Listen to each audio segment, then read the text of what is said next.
It felt like they felt like my family. You know, I never felt like that. I never had the feeling I had with my family that I had with my homeboys.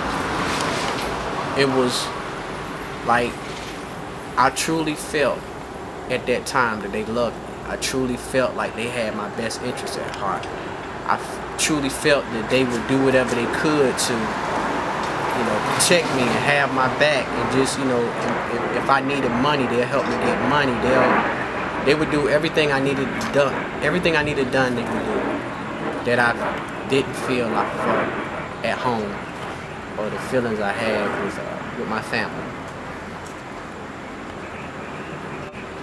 Now, do you, so today, I mean, as far as looking back in the community that you grew up in, and even visiting some of the neighborhoods, you see more and more kids that kind of go into this street life, gang life. What do you think, what's the reason behind it? I think that comes from, that's normal. You know, if every day I wake up and I go to school for 8 hours and I deal with people that half of them tell me they care about my education, they want to see me prosper, and the other half I think don't like me, don't care about me, or really don't, or they told me they got theirs, I need to get mine, and I would kind of have a funny feeling, or mixed emotions, or a different mindset about this group of people that I got to deal with for 8 hours a day. But when I go home for the remainder of the day, the people in that environment make me feel important. The people in that environment, they make me feel like what they're doing every day, or what I see every day, is the thing to do. Because this is what I see every day. This is my reality. I see gangbangers, I see drug dealers, I see prostitution. People curse every day. My parents curse every day. I see people fighting. I see people drinking. I see people smoking weed. So if me being a child, if I see that every day, then I'm going to think that's right. I'm going to think that that's the thing to do, or that's right, because the adults that I see, they're engaged in it. They're doing it every day. So if I haven't been exposed to anything other than that, then how else would I perceive anything else different? I mean, that's supposed to be my reality. That's what I see every day. And that's what a lot of people don't understand. You know, I listen to a lot of psychologists and social workers and all these different people that study where people live, or why people live the way they do, in the conditions they've been placed in.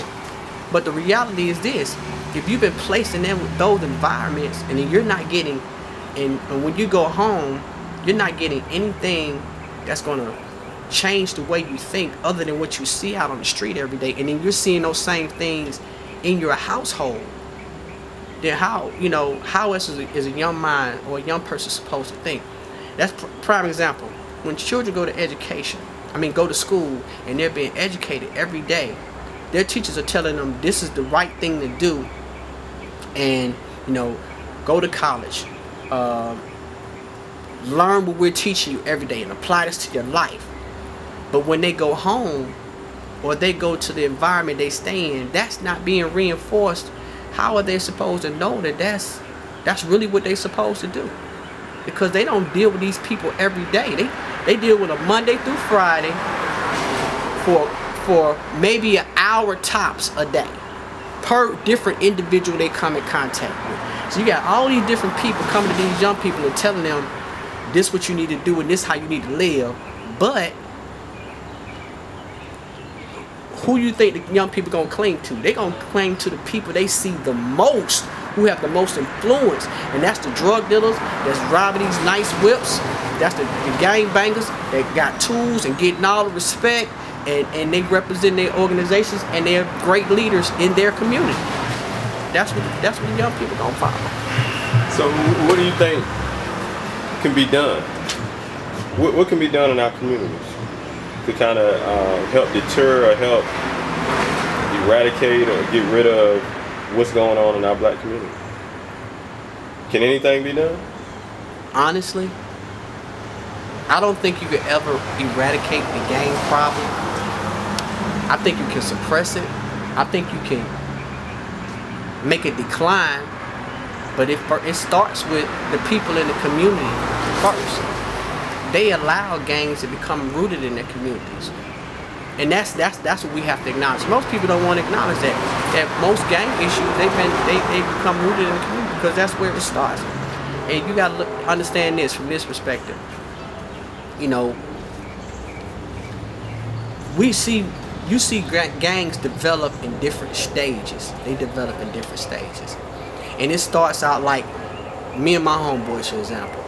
When we first got together, you know, we was hanging out on a brick wall, you know, drinking beer. Some of them smoked cigarettes. And, you know, that's how we started out. Did not one adult in that community, or none of the adults in the community, see that as a problem. And they didn't acknowledge that. Then we went from having parties in our neighborhood to when somebody came over in our neighborhood that weren't supposed to be over there, we was jumping on them, using bricks, stabbing them. Even there was some shooting sometimes. So no adults in the community acknowledged that problem, or did they try to address it? So for us,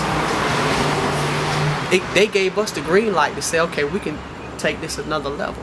So our egos got in the way, or we got arrogant. So we start going out to other areas or other, you know, clubs and neighborhood parties looking for confrontation. And we got it. We went to other places.